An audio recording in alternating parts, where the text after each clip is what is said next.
It's 1526 in what is now northern India, and Sultan Ibrahim Lodi is about to face off against a prince from Central Asia, Zahiriddin Mohammed Bobur. To quash the threat, the Sultan brings his war elephants to battle. But it's said that the explosions of Babur's cannons and muskets startled the elephants, and they trampled the Sultan's own army. Bobur had long harbored ambitions of building his own empire. Though he was descended from some of the world's most successful conquerors, he struggled to gain a foothold among the many ambitious princes in Central Asia. So he turned his attention to India, where his descendants stayed and built the Mughal Empire, one of the wealthiest and most powerful states in the early modern world, and home to nearly a quarter of the global population.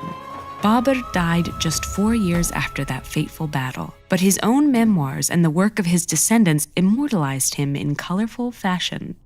His daughter, Gulbadan, recalled in her own memoir how Bobur, having recently given up drinking, filled a newly constructed pool with lemonade rather than wine.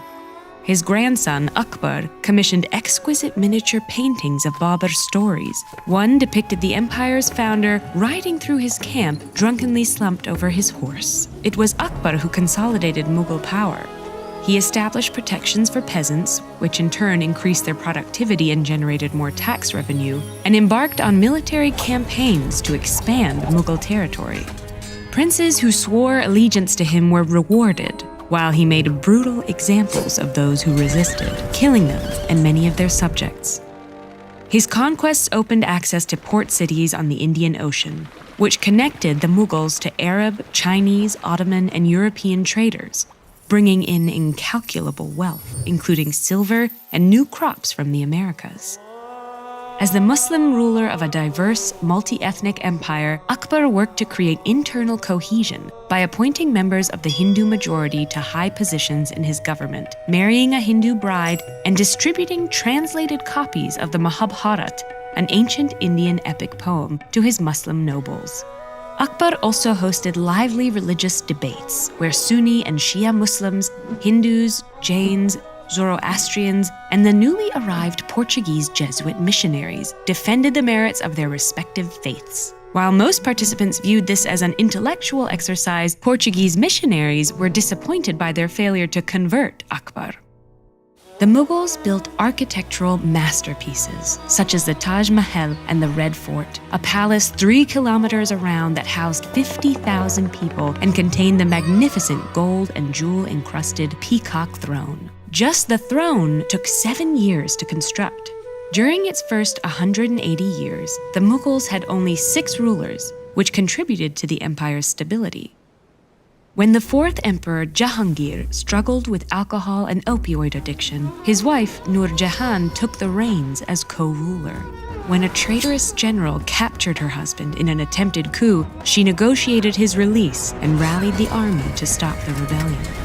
She once led a hunting party to track down a tiger that was terrorizing a village, leading one poet to write, "Though Nur Jahan be in form of a woman, in the ranks of men, she's a tiger slayer." Following the death of the 6th Emperor Aurangzeb in 1707, 7 emperors took the throne over the next 21 years. These frequent transitions of power reflected the larger political, economic, social, and environmental crises that plagued the empire throughout the 18th century. In response to this turmoil, regional leaders started refusing to pay taxes and broke away from Mughal control. The British East India Company offered military support to these regional rulers, which in turn increased the company's political influence, enabling it to eventually take direct control of Bengal, one of the wealthiest regions in India.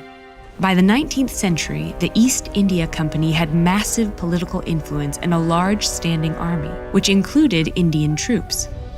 When these troops revolted in 1857, aiming to force out the British and restore Mughal influence, the British government intervened, replacing company rule with direct colonial rule, deposing the last Mughal emperor and sending him into exile.